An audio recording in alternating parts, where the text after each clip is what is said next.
Do you want to intro? Hello and welcome to Honest Property Podcast with Rebecca and Ruth. I always laugh when she says property because we're from Bristol. So That's why we're she's property. emphasizing the accent. But yeah, in this episode, we're going to be talking about our insights towards the market trends that we're seeing as we're And our own personal opinion. our personal opinions on what we're seeing in the property industry, especially with the different strategies that come in the property investment sector. So, because we because we have done several of them, we'll let you know what our experiences have been and what changes we're seeing that are happening at the moment. Yeah. So, within the HMO market, this is what personally happened to us. So we were directly managing our own HMOs. HMOs means houses of multiple occupancy. So the way that we were doing it was we were renting out individual rooms as an all-inclusive price of All-inclusive, yeah. bills. And that's quite appealing to people because it's sort of Especially young professionals and students mainly students, yeah. because it means they don't have to think too much about all the bills that they're paying. So having something all inclusive means that then they just pay one expense and they don't have to think and they can live their life. Yeah, it's like a subscription Yeah, to life. subscription to life. Yeah, of learning to adults. However, the management of that is quite tedious, which is why we let it go a long time ago now. But it is still a very lucrative way to do property investing. If I was to just to explain the scale of effort that comes into the strategies that we've done. So there's regular long-term buy-to-lets, which is long-term letting, like the least amount of effort. And then there's HMOs, which is the houses of multiple occupancy. And I would say that sits in the middle of the scale because that's kind of become a business now. That's like So it's a lot more work. yes, it's a shared house with more people, more problems under one roof, clashing heads, arguing over common space, all that kind of stuff. And then just trying to fill individual rooms People constantly management. as opposed to just a long tenancy for one big house. Well, it depends how you do it. But yeah, I would say HMO sits in the middle of the scale. And then at the top of the scale is serviced accommodation. Serviced accommodation are short-term stays, which are basically, it could be several days You're running a business. up to like a few months, a couple of months, but Yeah. no more than 6. And the difference is that they're guests and they're not tenants. Yeah, so there's pros and cons for all of them, but the management, like you said, is full on, Yeah. day This is to why day, we don't manage that. 24 hours, 24/7 because management. you are running a hospitality business. So whilst HMO sits in the middle of that scale, it's still quite demanding as management. As a management, And when we started, because we were doing all inclusive, but per room we were renting out. Now we've gone away from that and we rent the whole house yes, on one tenancy, which yes, we've personally with find no that's bills. with no bills. So per and the council tax, but you pay for everything. By doing it this way, instead of how when we started, we find in our time of life now, makes it a lot easier because it means that if several of the tenants are to move out, but because they are under one tenancy, it's up to the tenants that are living there still to replace them with some more friends. So it's So giving them that it responsibility. removes any more searching for new tenants and then starting that whole process again because you're doing it by room let. You've got more committed long-term tenants who are actually happy to live together because they're on one tenancy. But the reason that we've gone down that route now, I believe, is because it's really hard to find letting agencies that do individual room lets. No, there's not so many anymore, well, especially where we live. Unless you're running it. If you're managing it yourself, then you can completely just do room let. But a lot of the letting agencies They won't do it. No, unless they're specifically student letting. Yeah. And ours was sort of whoever wanted a room. Yeah. But if people are managing themselves, there is software that never existed before at the time that we were doing it that now exists today.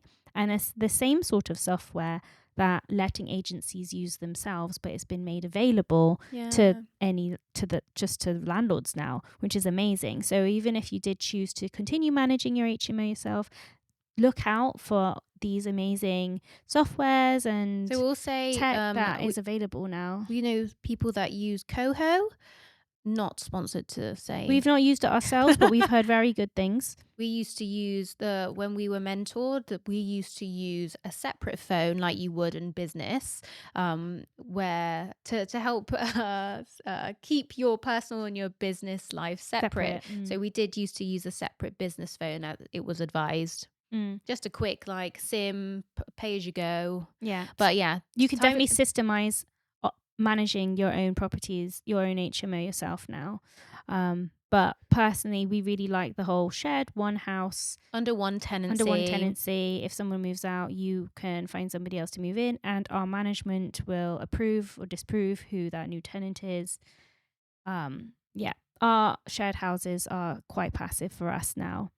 But that's basically the point. The point is the HMO market is still strong. It's just people are getting tired of managing them, but there are ways to manage them really a lot more efficiently than ever before.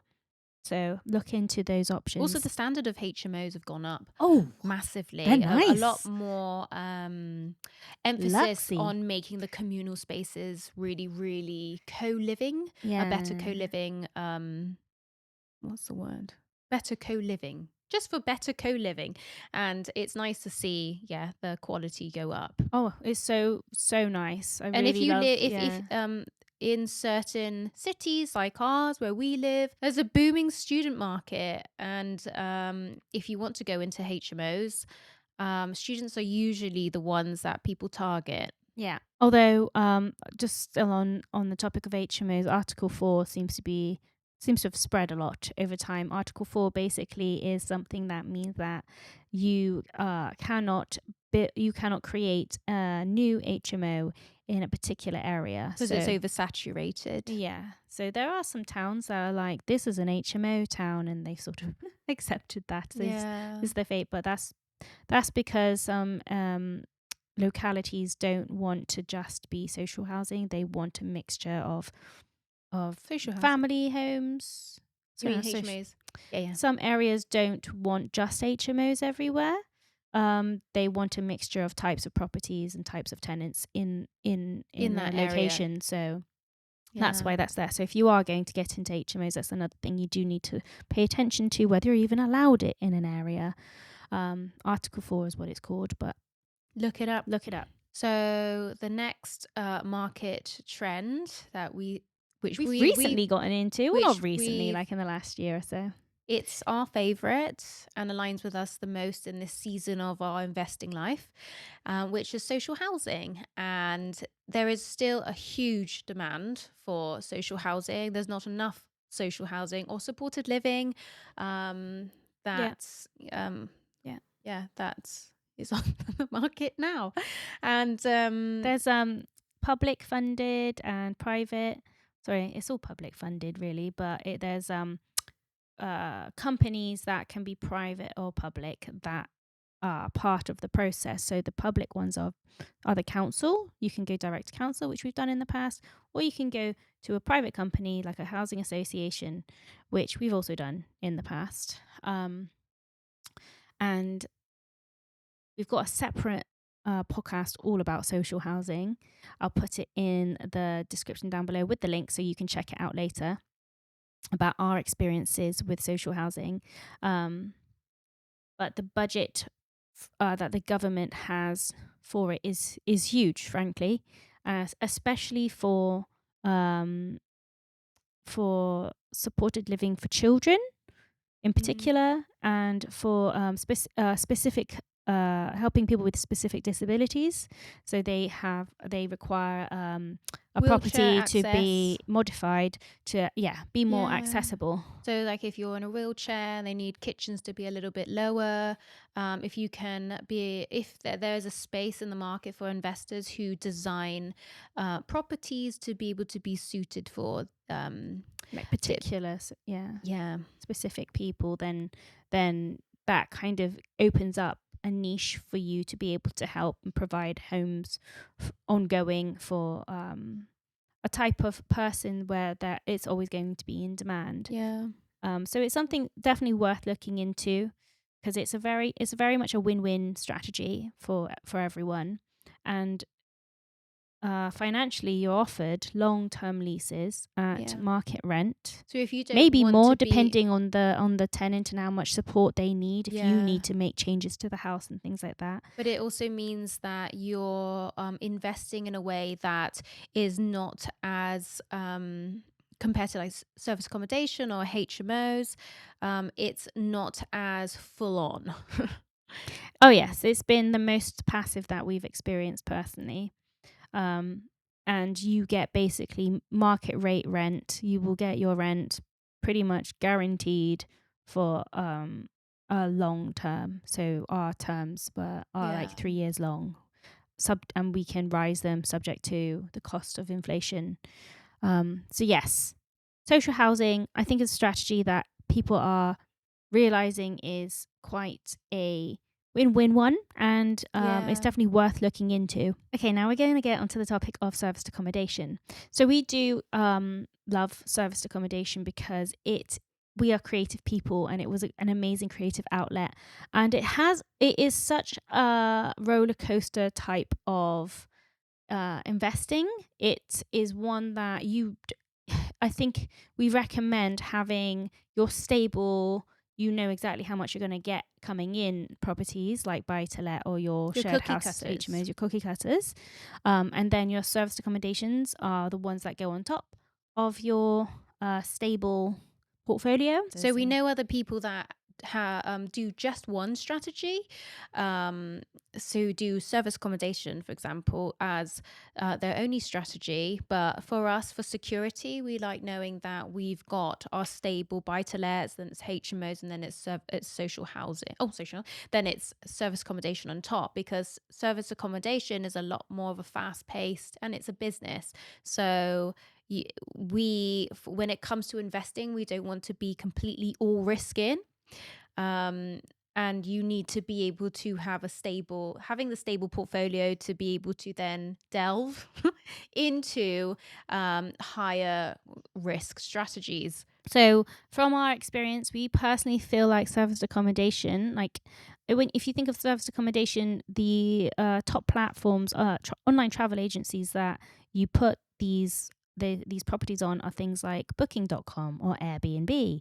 Everyone Mm. knows about Airbnb. Everyone assumes service accommodation zone is basically Airbnb. To be honest, most of our bookings do come from Airbnb, Yeah. and that's because they have the best marketing platform. Yeah. But so it would be silly to not put it on Airbnb. But Airbnb isn't exclusively; it is a platform. It markets properties that service accommodation is for a variety of people who need serviced accommodation for multiple different reasons. So it could be you're a contractor who's working in a certain city for a long period of time, and you want a kitchen so you can cook from home You and don't want to be staying in a be in a hotel and hotel. just staring at the four walls. There's Yeah. nowhere to go. Or you're visiting for a graduation, or you're visiting for a funeral, or you're visiting for whatever or like because you're in between selling a house and buying a new You one. want to go away with a few friends and enjoy a home environment instead of, yeah. Yeah, but I feel like the serviced accommodation industry really was made for holiday makers.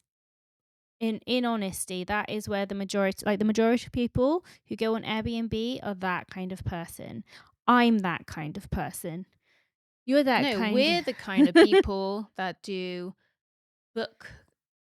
This isn't sponsored. Canopy under the stars. Yeah, we are. So basically, what we're trying to say is, and I feel like service accommodation is seen as something that's only really going to be successful if you can pivot your property during the slower months towards contractors and the like, that kind of Yeah. tenant. Yeah. However, in reality, it is upsetting certain neighborhoods if you are just trying to maximize something that could have been a home for like an actual resident, as a business next door. It's no different to HMOs where an area gets oversaturated, and rightly so, regulations will be coming in. Like some regulations have already come in certain cities and countries, and like we do agree with it. I think it's a good thing that they are more rules will be in place, because right now there is so many people that do service accommodation, and not necessarily in a respectful way. It's really easy just to put a listing up online without not considering um, the whole, like your neighbors, or considering how it's going to impact. Um, it's so easy to put a listing online without considering the impacts, and because it is so easy to do, it sort of affected the whole strategy. Yeah, and And also with the media as well. yeah. So we personally have come to a conclusion that we are on the agreement that service accommodation really is for sort of a unique stay. And we've seen a shift as well into more of boutique type of Yeah. service accommodation, which we're Special experience sort of yeah. thing, as opposed to, or like okay, I genuinely have a spare room and I'm going to look after you in my home sort of setup. I Because think that's the first time we used Airbnb yeah. was when we were going to a property event You in were. London, and we just stayed in someone's spare room, and that was our first experience of it, and we'd Mm. never really heard of Airbnb. We never heard of really Airbnb No, little before. did we know we would be doing it ourselves. Yeah, so I guess we'd say that the reason why we got into service accommodation, not just because it was a great creative outlet, is that there was a time where landlords, there just wasn't any. Oh, it was like I felt like the world was against us because we were horrible and The media paints landlords not as terrible a picture. terrible picture. And then like all the regulations were sort of on the side of the tenant, and we'd experienced a tenant living in one of our properties not paying rent, and then we were listening to horror stories of tenants not moving. I don't want to Yeah. be putting anybody off. There's things you can do. That you can put in place to mitigate these issues from happening. But But the yeah. appeal of service accommodation was if somebody was like, it was a very easy transactional sort of And because way they're to not a do tenant, they're a property. guest. They're a guest, so if they were destroying the property, you can do something about it much faster than if it Yeah. was with a regular tenant. And I can see why a lot of landlords ended up taking that shift too, because It was a matter of the circumstance, like yeah. the environment at But the I time. think that the government have now seen, like, this is what's happened, Mm. where service accommodation may be becoming a little bit saturated in a type of in a certain strategy, Yeah. and they are now putting things in place that also help the landlord to create to make sure that the landlords people are buying investment properties to give back to the rental market, Yeah.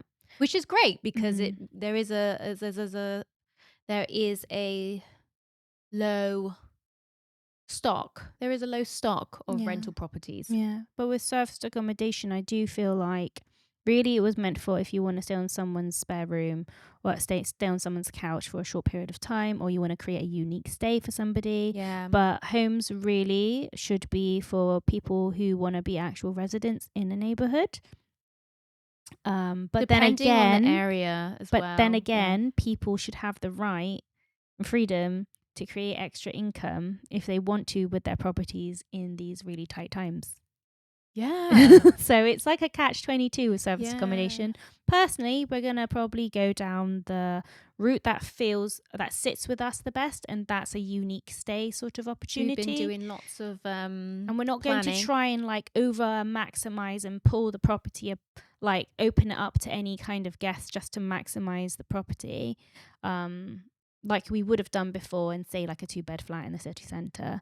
We're going to go for, this is going to be a passion project. It's going to be passion projects instead when it comes to serviced accommodation ongoing. So we're really excited for what the future holds. So watch the space. Watch the space. Maybe in the next couple of years it'll look Yeah. totally different. We might be filming somewhere else brand new.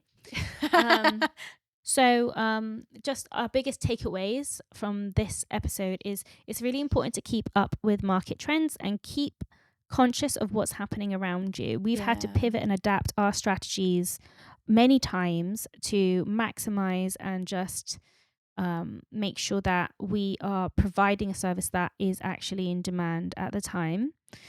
The NRLA, which is a National Residential Landlord Association, is a website that all landlords should sign up to. Yeah. How I, much is it for a I yearly don't remember. fee? Oh, I can't remember. Yeah. Well, you have an annual subscription. Yes, and it basically keeps you up to date with all the legal things. If you have a question, then you can go on the website and find out. And they also have a support team where you could just like ask directly. Or you can go to specifically property networking meetings where you can find out all the up to date information as well. And also, it's great for you to network with other people who might be a little bit more in the know. With and see how they're investing and if it aligns with you too. Yeah. So yeah, just then you know when to pivot and how to optimize your property as time goes on, because the only thing that's constant is change. Yeah, um, that is true. and We've we've had adapted to, so many yeah, times in our investment strategies, which is exciting. yeah. I think, to be honest, if we did nothing with the properties, they go up in value anyway. So that's the Yeah, reassuring thing about yeah. it's the rental income. You want to make sure You want that to be trying to. you There's are a optimizing what you're getting from your Yeah. property with minimal headache to Yeah. yourself. But that's the beauty of property, is that you know that you are compounding, Yeah. but we want to make sure that any of the strategies that we do or we adapt to is trying to make sure that we increase the profit or get more profit. If you don't change, then you might get a lot less. Yes, which we've done. We've done Yeah. before and realized the mistake. But it's constantly run your numbers, see what options are available out there to you, and keep watching podcasts like this one, where we'll give you our insights and other podcasts and other resources. But from actual property investors, not just the media. Yeah. Don't get your property Knowledge from the media, because they'll always paint the worst picture. Yeah. Or they'll just paint a picture that might not be what it's that isn't actually helpful to you No. as an investor. So take heed, but Take heed. take heed. It's a bit of it's information, but also like we say, Go and actually mingle with people mingle who with are actual investing. investors. Yeah. So yeah, those are our main insights, especially I would say for the period like the last 2 years. Those are our main insights. Let us know if you have any insights. You can send us a DM. Best place is on Instagram at Honest Property Sisters.